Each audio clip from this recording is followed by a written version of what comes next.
data protection. You might wonder, all this data, engineers came here, people from the business intelligence analysis came here, all they were telling us is data, commercialization, how important it is. So you might wonder, what's so in data? Why are we protecting this data? First of all, like the people from the private sector, you might wonder, national security, data protection, how is this connecting and how is it important to the security of our nation? If we have the personal information of citizens out there are not protected, it poses a threat to a nation that data might be used to harm. And a nation that does not have a stable security cannot function. We want to grow economies. We're talking about data, and we're talking about using this data to have data-driven decisions in our economy. But all those decisions cannot be made in case there is a threat imposed on the security of our nation. There is also, we're protecting data because of, in the context of data commercialization. You might wonder what data commercialization is. I'm thankful that the team before in the business expressed how data can be used to achieve business goals. That is business goals in that context. But there's also commercializing data, which is gathering information to grow. Like, for example, how many people took the mango juice today? I can see that. I took water. You took water? I can see those with the mango juice. So what I'm saying is, if I have information, for example, about consumer behavior, I can use that information to develop products that can help companies. That's not a bad thing. But we are protecting the individuals, that if you're giving out your data, you know what is going to be done with that. You have consented and you are given free consent. There is also building and maintaining customer trust. We've been given an example during the class about how some people, for example, accept some cookies out of laziness and they've not read all the terms and conditions. Do you accept? Yes, because they want to jump on the app, buy if it's an e-commerce platform or anything else. But if you build a very protective safeguards around data, you are building trust amongst the people you are collecting it from. Their consent is informed, their rest is assured, and they will be able to work with you elsewhere freely. So we're also protecting data because of personal privacy reasons. For example, health matters, one of the areas we touched during our class. We would not when we grouped data, there is a category we named sensitive data. There is a certain information about someone that is really private. We would not like to have citizens who do not want to give out their information because they think their data is not protected. For example, a study is being made about people who have tuberculosis, for example, and someone is holding themselves. They don't want to give that data because there's not maybe a law out there that assures people, hey, in the hospitals that you go to, they abide to this law, and this law provides that data must be kept safe and well. Thank you so much. I'm going to invite my colleague to come and expound more. Thank you so much. I believe that was a good presentation, wasn't it? I believe. Do you believe? Okay. Before we even proceed, we are looking at data protection and privacy law, and I would want to ask, what is this? This one. I've never seen it on a microphone before. So basically, if this one is recording, I've not consented. So let me get into the people involved in data protection, and everyone around here, I believe, and we are going to make sure that you understand that you are part of the data protection law by being a subject or a data controller or a data processor. So what is a data subject? A data subject, for example, let me ask you, what is your name? I've not consented to give you my name.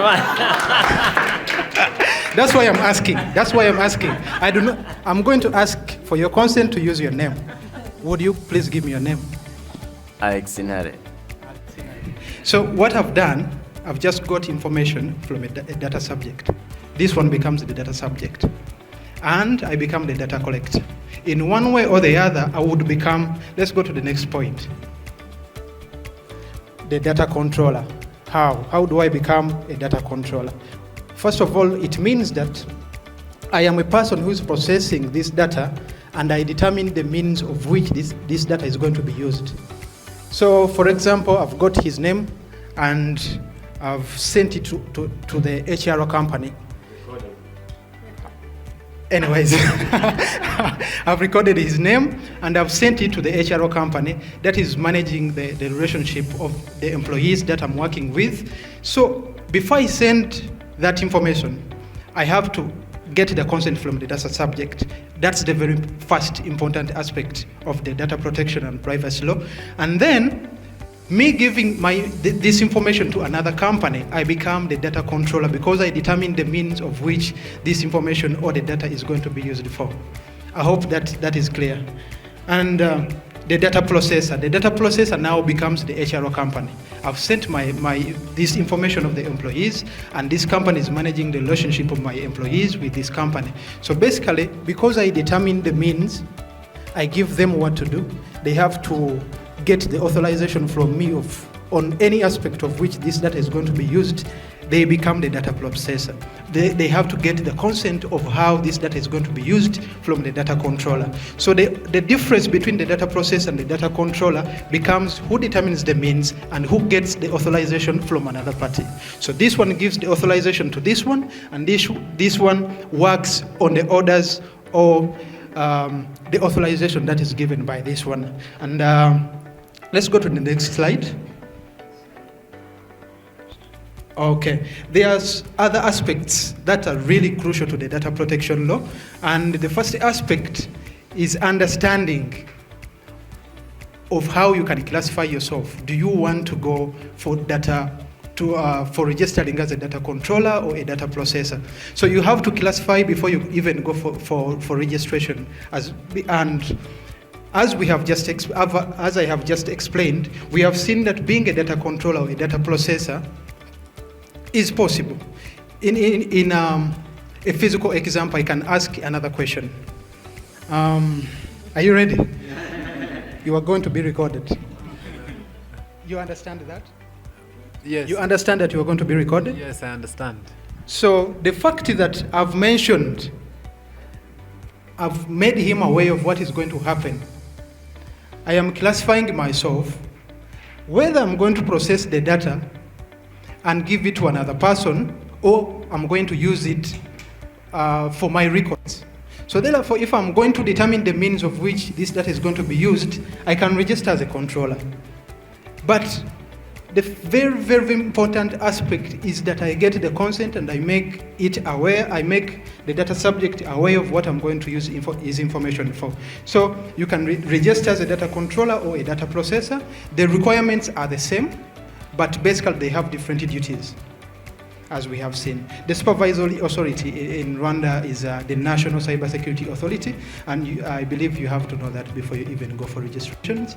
We have seen when we are registering companies, we go to RDB, so that's the aspect of why we have put that you need to know this crucial aspect. The data processor or a data controller have to register and get certified. Basically, when you register, you get a certificate as one or as being both a data controller or a data processor. The last one is the license holder's obligations or continuous legal compliances. There is a lot that goes on after you obtain information from the data subjects and after being registered as a data controller or a data processor. And this is what happens. I've just given examples about what happens. Before you collect someone's information, ask for the consent. If you do not, there are legal consequences for that. If this person goes to NCSA and reports that they have collected my information, they are using it in a way that I'm not aware of, you are breaching the data protection and privacy law. So these are the obligations that you have to consider and determine in the aspects of risk assessment before you even register. Thank you so much. In case you have any question, I cannot leave here before you ask. So to make it simple, just write down your questions, okay? It's easier. Some of them might be answered in the next presentation, that's why. All right, so my name is Nwarane Abiel, and I'm going to talk about basically the substance. Now they've given you the introduction, now we're entering into the substance, right? This is the legal stuff. So we are going to look at the... No. They've been easing you in. Now we are going to dive in. So we're going to talk about the process during licensing compliance, right? So registering as a data protection, as a data controller or a data processor, all right? So I think by now you've all understood what is a data controller and a data processor, right? If you haven't, it's okay, you can write it down. It will be one of the questions. All right, so we move on. The form has been published by the supervisory authority on their website, and the office that is in charge of this specific aspect that we're talking about is the D. Do not confuse it with the O at last. The O at last means office, not officer, right? So it is the Data Protection Office that works within the National Cyber Security Authority that is in charge of registering the data controllers and the data processors. All right, now that we have that settled, let's move on. Within the application, there are 6 sections. Within the application, there are 6 sections. Now, I'm going to explain deep down each section so that you can understand if some of you are planning to register as data processors or data controllers. We start with applicants' details. Basically, this is all your information. Now, there's one thing they did not talk about earlier, which is consent. Consent is not required, right? If, for example, it's for public interest, and this is public interest, because if you're going to be controlling people's data or processing it, they don't need to ask for your consent to take your name, all right? Because it is required. Now, here you shall fill in your names if you're an individual. Now, there are 3 categories. There might be public entities, non-public entities, and individuals, right? So for those with legal personalities, I'm talking about entities, they will have to fill in if, for example, their license or their license number or their certification code or anything else that identifies you. With public entities, it determines by the law. For example, ICT Chamber is a public entity. It has a law establishing the ICT Chamber. So that is what you fill in. We move on to personal data. A little clarification, Section 1, Section 2, and Section 6 are compulsory to everybody. Right? While Section 3, Section 4, and Section 5 might apply to you or might not apply to you depending what kind of business you are engaged in. So, moving on to personal data. Now, here within personal data, there's I wish everybody had the form so that you can see it easily. On personal data, we have categories, whereby they ask you the categories of data subjects. You've all understood what a data subject is, right? But data subjects are divided into categories. The category might be, maybe I'm only processing data from my employees, or maybe I'm only processing data from my clients, or maybe I'm only processing data to specific individuals. Now, all these people are protected differently, okay? So therefore, you have to indicate who are your data subjects. Moving on, the next part is describe the type of data you shall be collecting. Is it their emails? Is it their names? Is it their race? Is it their race? Is it their bank accounts? Is it their financial transactions? You have to note that down. Moving forward, you have to, now this is the most essential part that you all remember, the legal basis. Why are you collecting this data in the first place? The government needs to know. Now, so the purpose, and then the category of the person who has access to that data, and then the grounds. The grounds are provided by the law. You can check article, I think it's 39, that provide for the grounds that you can use while collecting data. Now, we move on to the selective parts. Categories of sensitive personal data. Now, it would take me a lot of time to explain what is sensitive personal data, but the good thing is the law is quite extensive on what is sensitive personal data, right?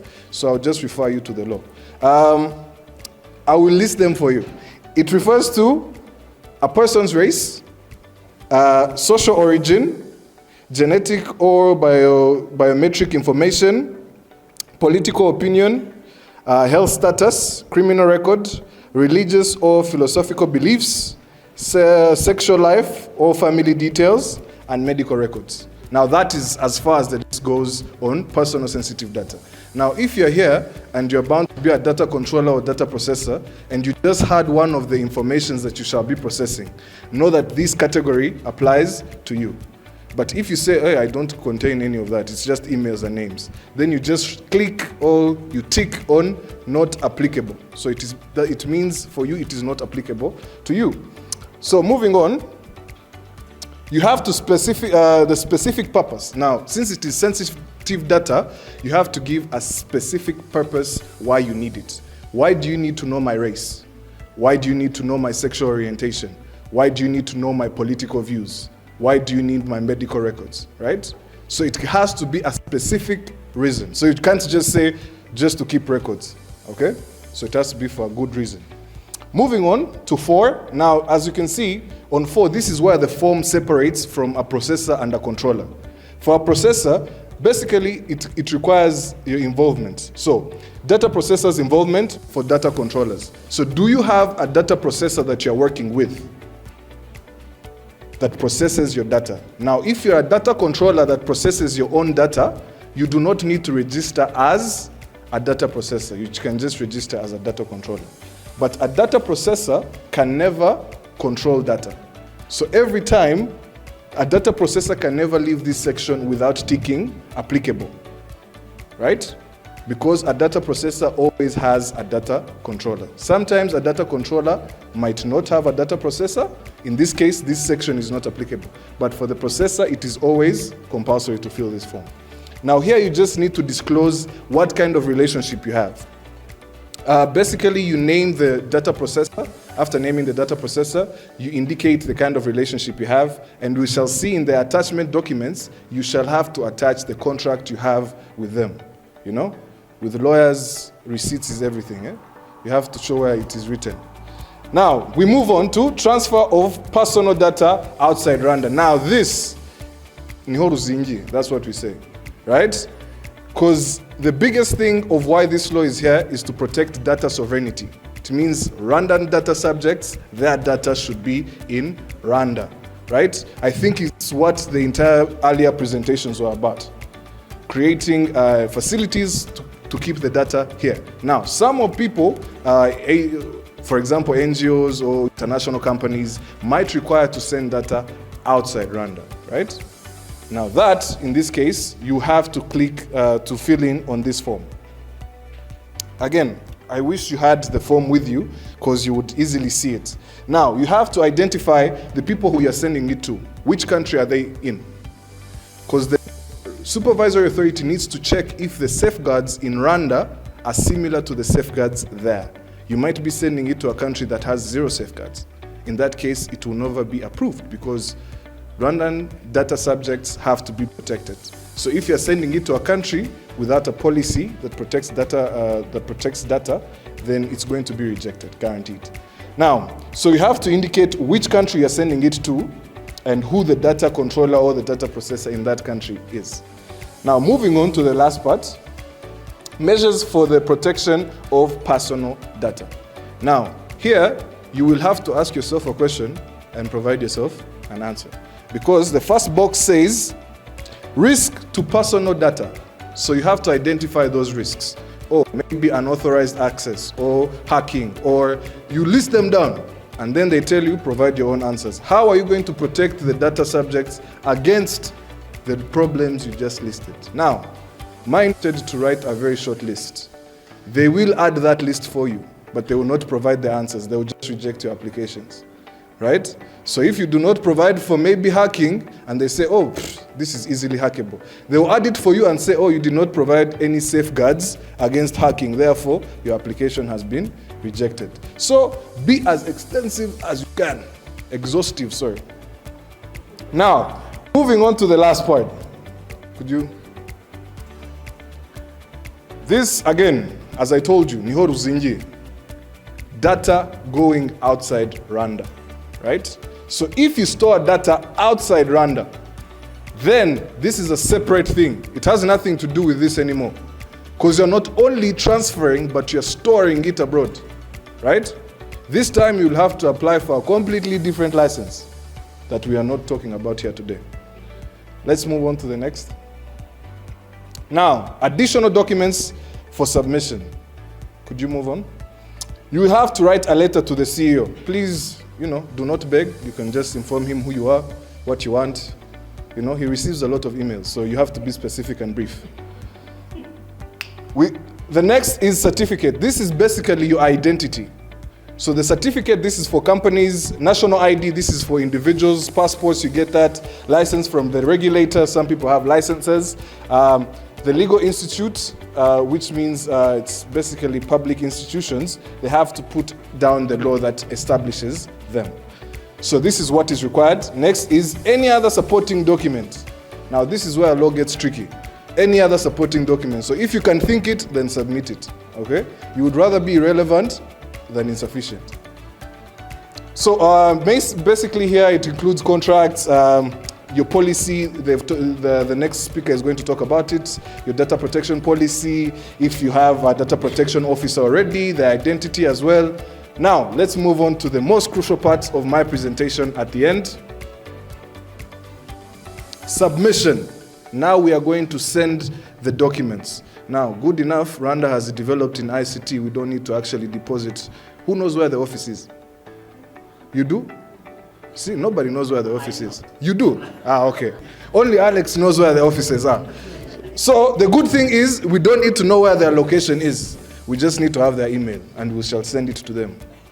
So this is the email. So you just send it to the registration at dpo.gov.rwa and CC the DPP ncsa.gov.rwa. So this is how you submit it, right? Now the subject of the email is basically your name. I told you, you have to be brief.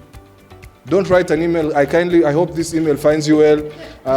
I am writing to you to request for an application. No, just put attachments. Subject is my name is this, and then send the documents. What if you want to explain about? Find your own time. You find your own time. Schedule a meeting or something. Now we move on to the last part.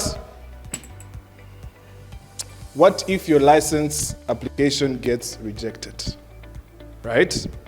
Now that's where the tricky part comes in. Remember I told you it might seem simple, but it's quite hectic, right?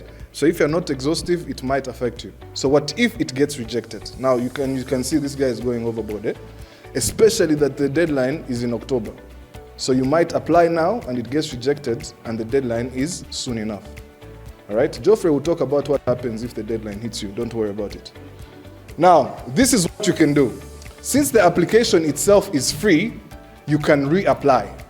Now, once you have applied, the National Cyber Security Authority shall get back to you within 7 days. When they get back to you, they are kind enough to tell you what you did wrong with a rejection notice. They will list down everything that you should have done, or you did not do, or you're not complying with, and all you need to do is comply with it and resubmit. All right? With that being said, thank you very much. I will hand over to Geoffrey.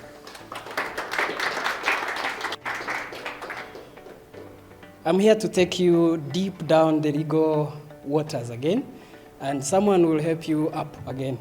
So now, you understand that, Abiel was taking you through the registration process, and other people introduced you to why we need to protect the data. You can, as Abiel was saying, this registration process is really extensive, and the authority kind of scrutinizes applicants. But you can understand the essence behind that. But anyways, from what I hear, it's really not that complicated. Lawyers, we have a way of complicating things.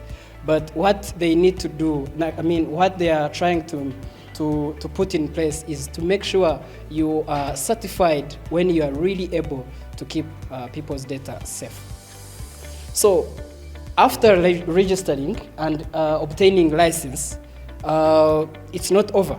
You are actually beginning, because this application could take a few days, but you're going to be processing people's data for the rest of your business life. So during that time, you still need to comply. You still need to keep, complying with data protection laws. So we have two categories of measures that every data processor or controller has to put in place. So institutional data protection measures, and they are referred to as organizational data protection measures. And we will have technical measures. Unfortunately, our law does not really define what technical measures are and what organizational measures are. And unfortunately, again, I also found this to be a loophole in many other laws, including the very famous GDPR. Michael will help me with that. But they do not define what technical and organizational measures and distinguish them. They just give random examples. They don't even clarify that these belong to technical part. But anyways, as Abiel said, this is an exercise for the data processor. There is a scholar who wrote about a risk-based approach. So when you are trying to put measures in place, you use that risk-based approach. So you ask yourself, which risks are associated with my data processing activities? And after identifying risks, then you put down in place measures to address those risks, those possible risks. So it's kind of a proactive approach. You do it before you even start. Okay, so now we have tried to identify from the law what could be institutional data protection measures or organizational. So you can see appointing of a data protection officer. This kind of is a prerequisite to licensing, but I think in order to simplify registration, the National Cybersecurity Authority, in their guideline for registrations, they put a contact person and gave examples. You can put down your director, CEO, or any other member. It doesn't have to necessarily be a data protection officer. So this is done at the registration level. But in your business life after registration, this is a big requirement. It's a big requirement. You can check the law, Article 40. And basically, all these measures, this is the person who is going to put them in place. And companies are allowed to either hire an individual for this, or on a full employment time, full employment basis, or on a consultant basis. And they can also hire a firm to take care of their business, data protection department. But that person or those people are really crucial to have. I was talking to someone from NSS last time, and they told me we actually are advocating for companies to have a team, not a person. It doesn't necessarily have to be an outside team. You can, within your organization, select a few people that are really good at this, and they, on a regular basis, have a meeting, check this, but of course there has to be one person who follows it up on a regular basis. So I'm not going to really go through all these measures, but there are some that I find so important to not skip. So like having a risk assessment, proactive risk prevention. So like I said earlier, every time you process, before you start processing personal data, you have to foresee what could happen to people's data. Much as the laws are really emphasizing and enabling, trying to enable data commercialization, they have in mind data protection. You cannot begin selling people's data without protecting it. And this is an important point we cannot jump. when you are transferring data abroad or storing data abroad, you have to do some thorough due diligence to see in this country where I am transferring or storing data, do they have equivalent protection measures? Like, for instance, do they have data protection laws in place? Do they have, and so forth? And even to your very basic level, you also put in place measures. You people from engineering, data engineering, and other technical backgrounds, you understand better the technical part of protecting people's data when you're transferring it or when you're keeping it, actually storing it. And there is something that we should have highlighted here in case of breach. So you can put in place measures. In Kinyarwanda there is a saying ngo abarinzi bajya inama abajura nabo bajya iyindi. So you can put in place all the measures, but unfortunately we have good hackers, especially from Russia. I hope there's no Russian here. So there are some good hackers really that can interfere with your platform and access people's data illegally. So in case that happens, you have to have also foreseen that. Do you have like your system, technically speaking, does your system have a way of alerting you for any type of breach? And when you do that, legally speaking, when you are aware of any breach, you have an obligation, and this should be in capital letters.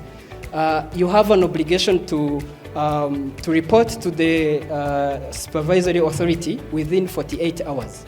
And following that report, that notification, you have to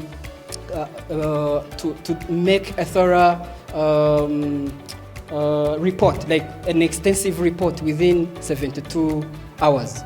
And when you don't do that, it's a breach, and you will see the punishments down here. So that's it for organizational measures. Please, next.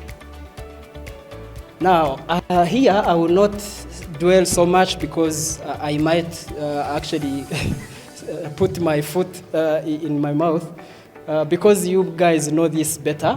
Encryption. So as you process personal data, what do you have in place? Is it tokenization? Do you replace people's data with unique identifying symbols to make sure it's not as obvious?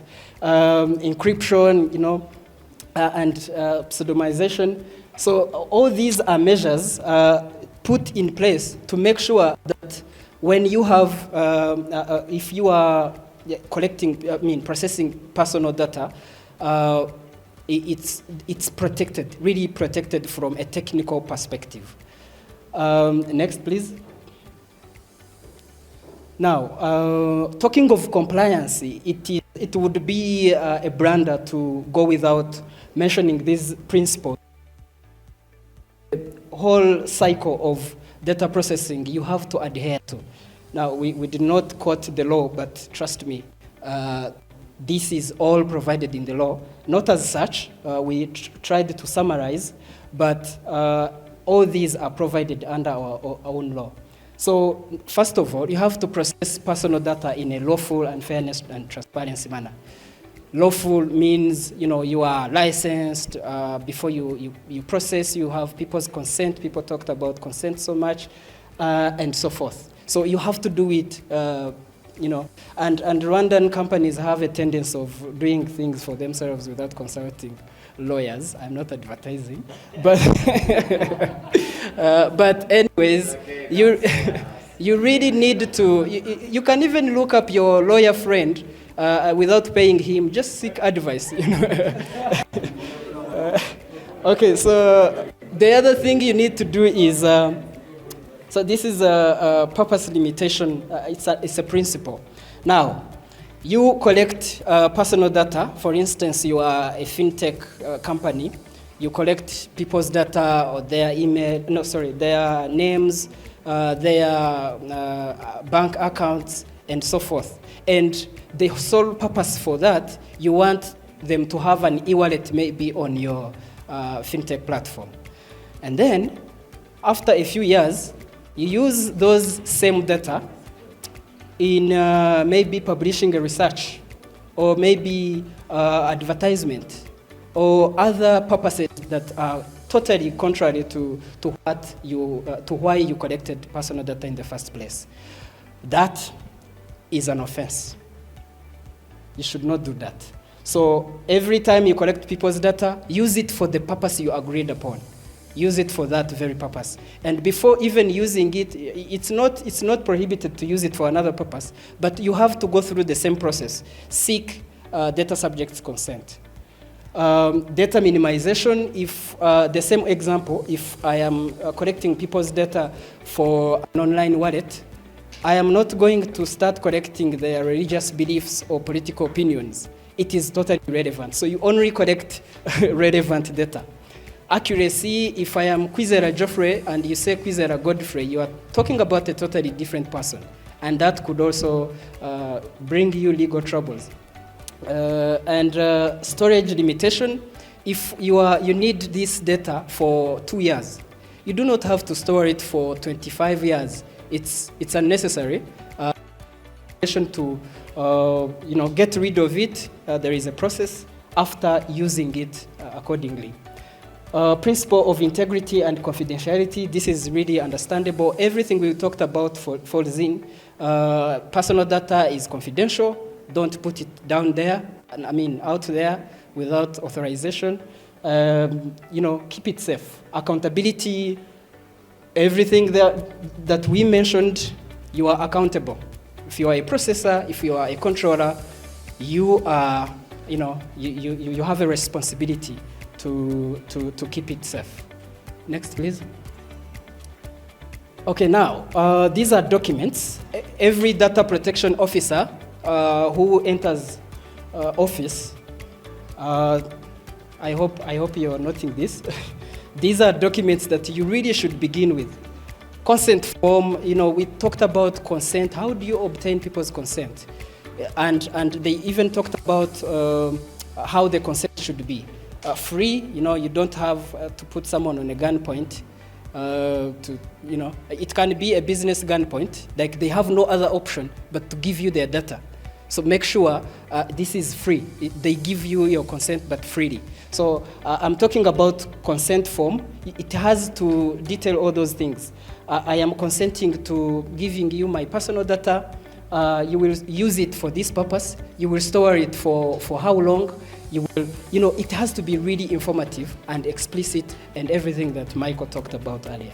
So I am not going to, go through all these because it's same consent, but on different level. If you are processing children's data, children legally cannot consent, so they are representative. Parental form, that's the parent. And if you are processing sensitive personal data, it has to be separate from any other personal data, yes. Because like they mentioned personal sensitive data, and the law treats it in a very unique way because it can be used to severely harm the data subject. So you have to distinguish all those. So cookies policy, that very word. Okay, so cookie policy, you guys know what cookies are, and I am not the right person to explain, but those things that you usually consent to without even reading. You have to have that form. Personal data protection policy. Next. These are the documents. And you can see these things are. Sorry. These are articles. Articles are legal provisions. Don't get confused. So all these things are actually an obligation. You have to have them really, because you can see we got them from the law. So and you understand the essence, but it's an obligation. That's people like being told that it's a law than being told that it is important. This is the other crime. For instance, unlawful collection or processing sensitive personal data. You remember the sensitive personal data we talked about? Because these are really so much protected by all the data protection laws in the world. And if you are doing it unlawfully, high chances are you're doing it for malicious reasons.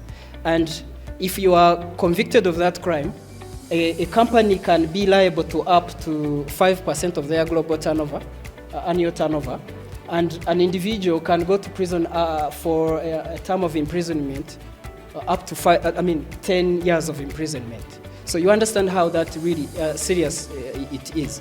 So please take data protection seriously. I don't know if there is private sector, but you deliver the message, huh? Thank you so much.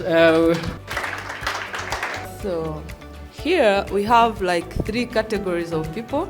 We have data engineers who have presented from the first start. We have also BI, we have you. So who comes first? Because these people are maybe data correctors, processors, and then they have also data warehouse, right? So who is regulating them? Or should they look for license, or should they have you as a staff together with them? How does it work? Or do they have to take this similar course for them to understand the laws? Thank you. I think let's take all of them. In the meantime, get yourselves nice high seats and sit so that we can question you properly. And I'm not releasing this microphone until you are seated. We're getting grilled like get your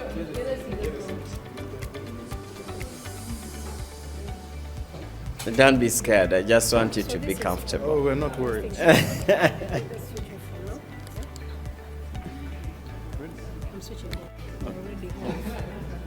They're not as. You see, yeah. No, okay. No. Yeah. You should moderate them. Okay, other questions?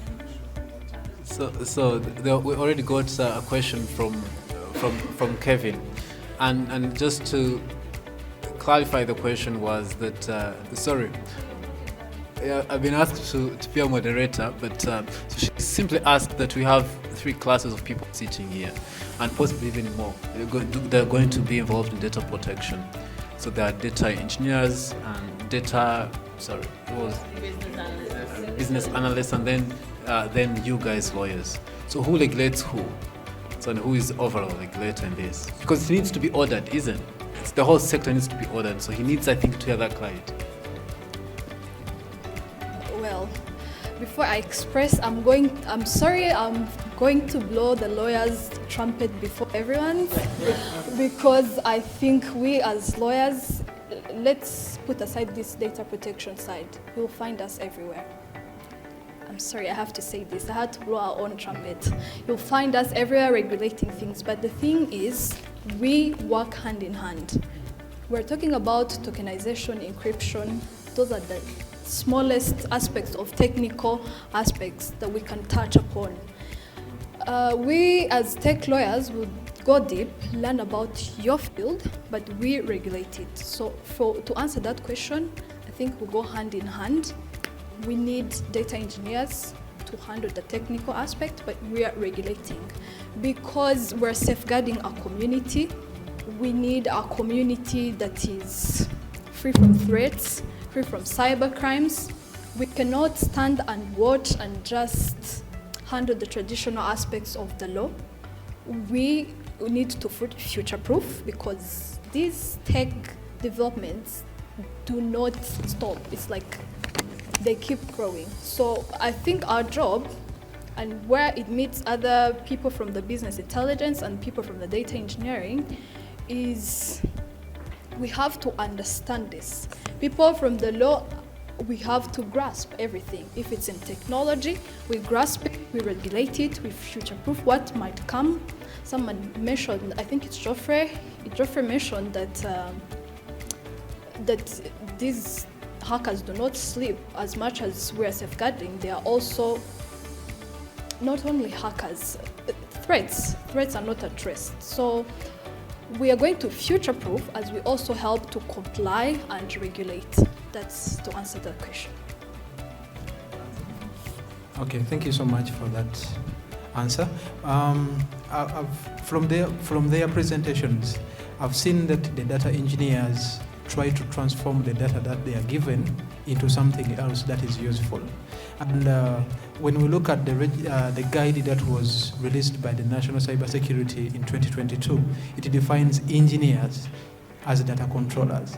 So basically, according to that guidelines, they will have to register as data controllers. Yes.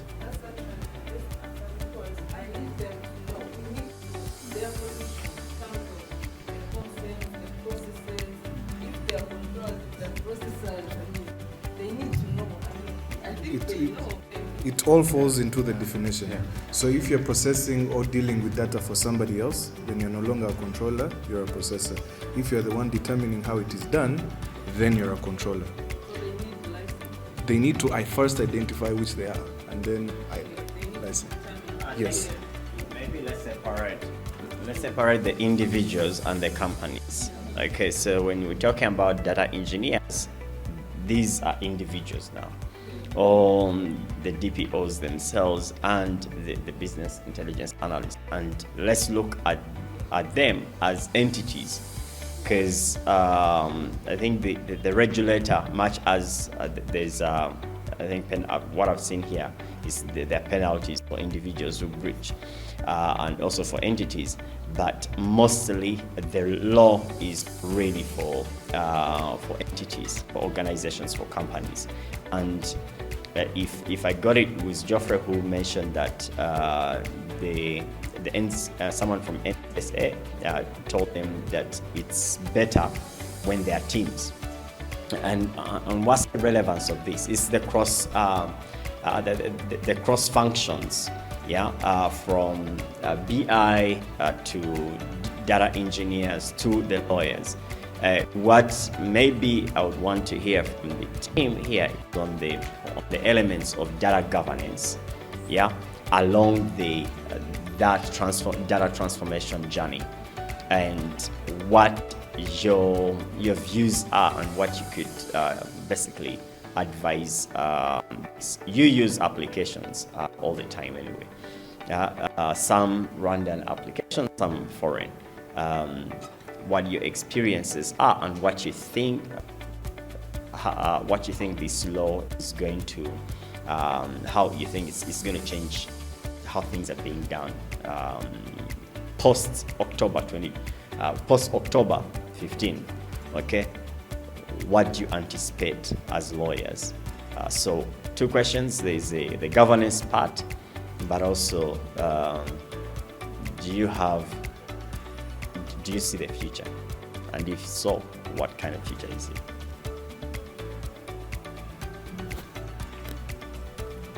Okay, thank you, Alex. Well, personally, looking at the business trend in these days, data is really a big thing in these days.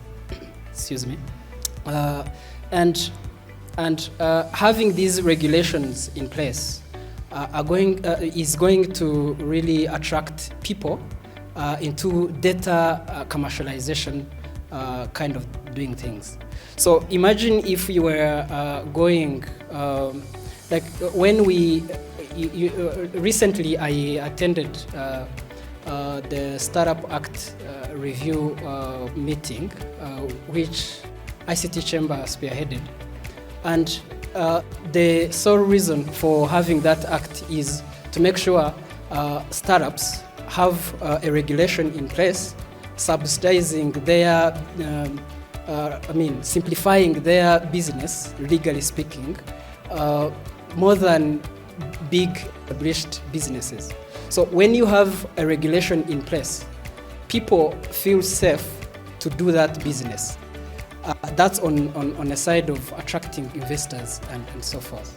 There are some people that would not, prefer coming in a country where personal data is not safe. For instance, EU has a list of countries where their companies, EU-originated companies, can process, can carry on their data processing business.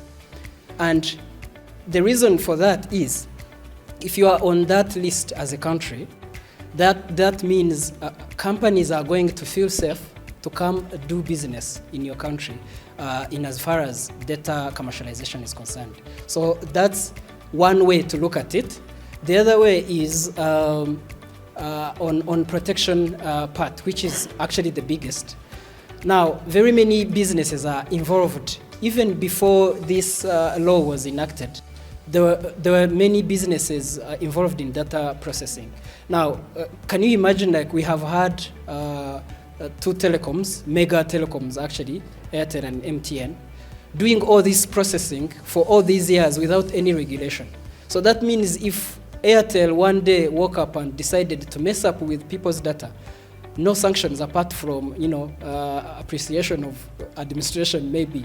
So protection in place is going to, this law is going to enable protection of people's data in as much as personal, data processing is concerned.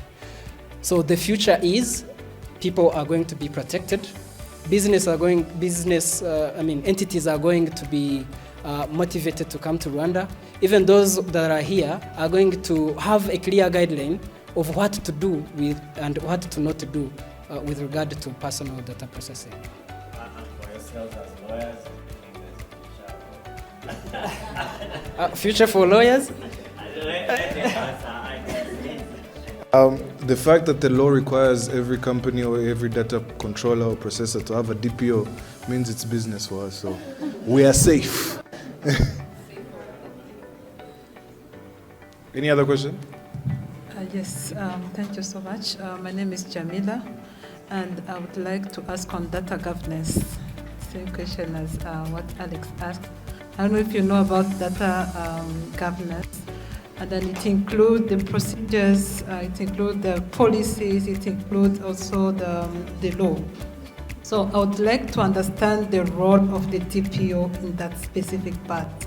Because you were talking about data protection. I'd like to understand, is it only on the part of the data protection, or you can also be involved in the policy, in the procedures and other stuff? And then my second question is about the way you were explaining about transferring data. If you're in the country and you would like to transfer data in other countries. So thinking about an NGO, I think someone explained about this, but I did not understand it well. So if you're an NGO and then the headquarters is outside Rwanda, and then you are collecting data, maybe you have conducted a training or research, and then you would like to send your data to the headquarters. Is there any law, or you are just using a Google form, and then you are collecting data in Excel sheets? Then they have already access to it. If it's a Google sheet, for example, they already have access to it. So is there any law on that side? And then I have another question about the last one. Data processing. You're still talking about data processing. Is there any specific definition of data processing in the law, in the articles, things like that? Because speaking on the side of the data engineers, they have their way of defining data processing, the way they do it. So I would like to understand, is there any definition of that? Thank you. Okay, I'm going to help you pull out a law. Abiel, you addressed the transfer data part. And the very first question, you got governance. All right, so as he's looking up the law, I will answer your first two questions, and then hopefully we can move on by the time he gets the law. I think you are asking about data governance and the role of the DPO within the company as part of the data governance, right? So I think I'll relate it to every other job that a lawyer does. So he covers everything, right? As long as it is in compliance. So the DPO, the job will be compliance, right? So be it with the data governance, everything that is not technical, that requires compliance with the laws or the policies of the National Cybersecurity Authority, the contracts with the data processors, with the data controllers, that is all in the purview of the DPO or your lawyer in conjunction with your DPO.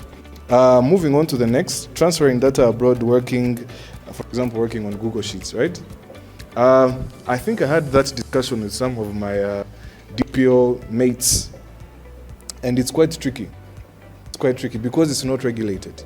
For instance, and you send him an email, does that constitute transferring data abroad? You know? So all that is what she was talking about that will be written down in people's reaction to the law. The law does not provide that, right? So it does not specifically indicate what is transferring data. Because server is in California, does that constitute? Then every time, so every time you send an email to somebody sitting next to you, then that would constitute, transferring data abroad because the servers are in California, So it is tricky. And again, some cases are cut and clean and clear, whereby you compile a document and you send it via email, right? But what if it's a Google Doc, as you said, and he has access and he's in Kenya and we're here, right?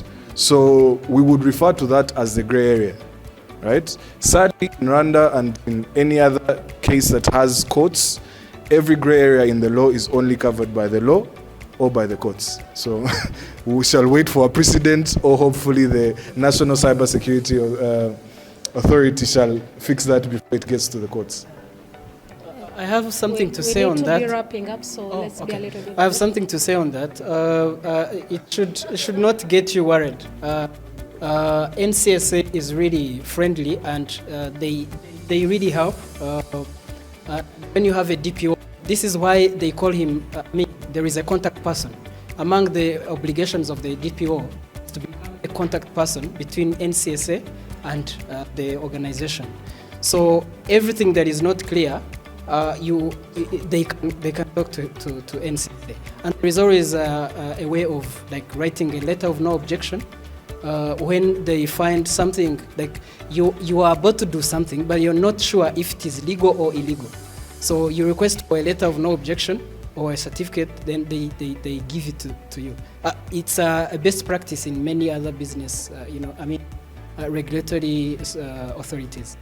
So you requested for a very specific definition of a data processor. It's what we said, but it's in Article 3 of Degree 24. You can read it. It says, a data processor is a natural person or public or private corporate body or a legal entity which is authorized to process personal data on behalf of the data controller. So on behalf. In guidelines for NCSA, guidelines, they say if you determine why and how, you are a controller. If you act on behalf of that person and under their instructions, you are a processor. As simple as that. Thank you. Thank you very much. We are going to have one, so that we get off the front seats, just one more question, and then we will, you will find them in class or something. So I'm going to start by thanking them for their great presentation. So my question says, in a legal perspective, the data protection, does it align with the evidence law? Yeah, evidence law. So you just pointed out as transferring an email is data transferring outside the Rwandan jurisdiction. So does it constitute? Does data protection has the law of evidence within itself? Get your name and where you I'm Munezero Estabella. I come from this is tricky. I come from Celta Foundation. Yeah. Okay. So the laws serve. Every law serves its purpose within its scope. So this is about data protection, and when there is a dispute or a litigation case, that's when law of evidence comes in everything. It's multi-purpose. If you are accusing someone of having breached your data, then you have to provide evidence. So is needed every time there is a dispute. Thank you very, very much. You can get off the hot seats. Yes. The very hot seats. And this is in line with what we are having at the convention center, the Cyber Tech. So this is why it was important to shine some light on these ladies and gentlemen. So I don't know what is next on the agenda, but I know that the lawyers are gonna get their certificates today. And maybe we'll just do it very quickly so that we can recognize that they're doing some very serious jobs here. So who is giving the certificates? I think we will just read out the names. I hope all of you are here. We have Neon Senga, Jean Damascene. And just to put the next one so that they are closer.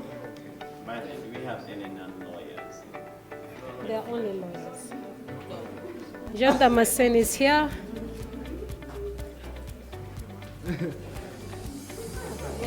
And then you start in the middle. Hey, you don't want to show how you were taught by important people.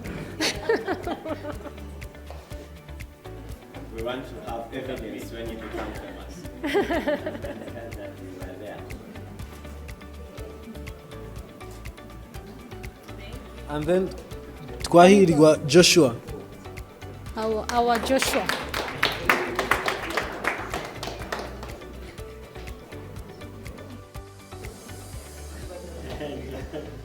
He doesn't need it.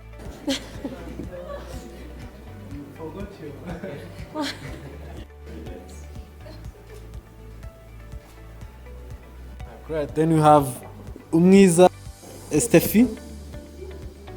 Estefi is not okay. When you hear your name, stand up with some energy. Quickly, quickly.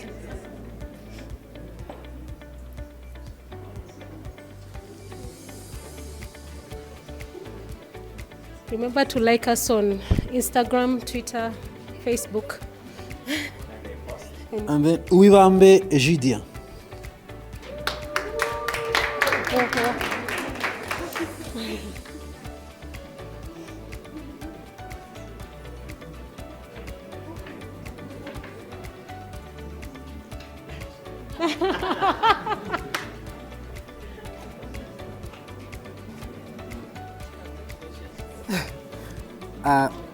Umurerwa Delis. Umurerwa Delis. Maybe the next one should also be on the way. Yeah, Uwase Kavega Grace.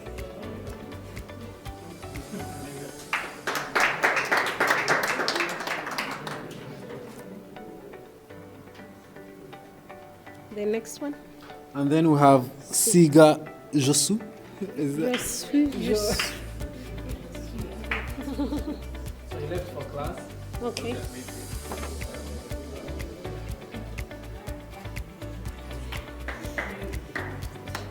Sorry? You're going to take it for him? Then Naima Nikuze. Nikuze is so close to Nakure. So close, you are just a few letters away.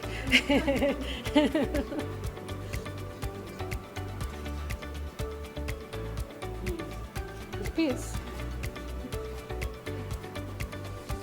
And then Mukabasinga Jolie.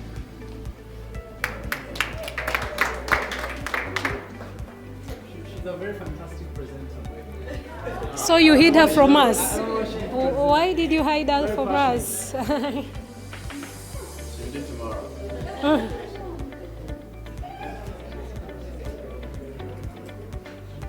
Mucho Sharif. Mucho Sharif. Is Mucho around? Mucho is not around. Where's Mucho? All right. Then Lisa Anje Shimge. She's. Okay. And then Kwizera Geoffrey.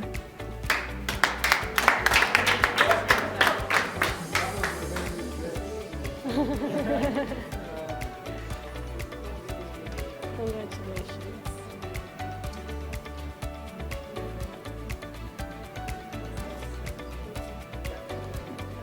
And then Chires Bosco. Chirezi Bosco. As Chirezi is coming, let Jeanette be around here. Just be close by, please. Thank you. Bosco understands Mahalo protocol and our own law.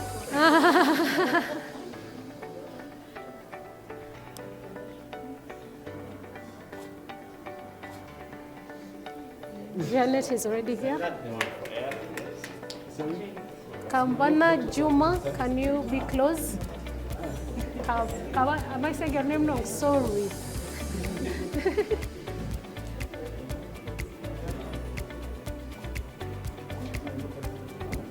Juma is over here.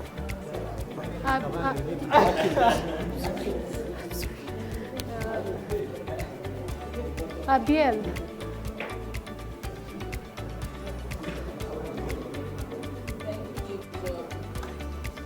Most confident man of art, huh? And it's good substantively as well.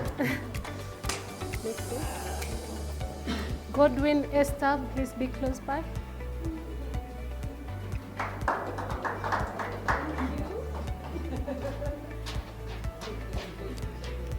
Congratulations, Esther. Rizimana, can you please be close? Be close. Come here for your turn.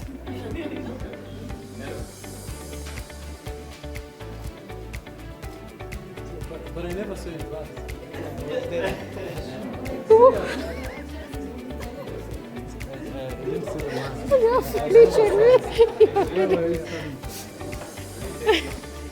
Online.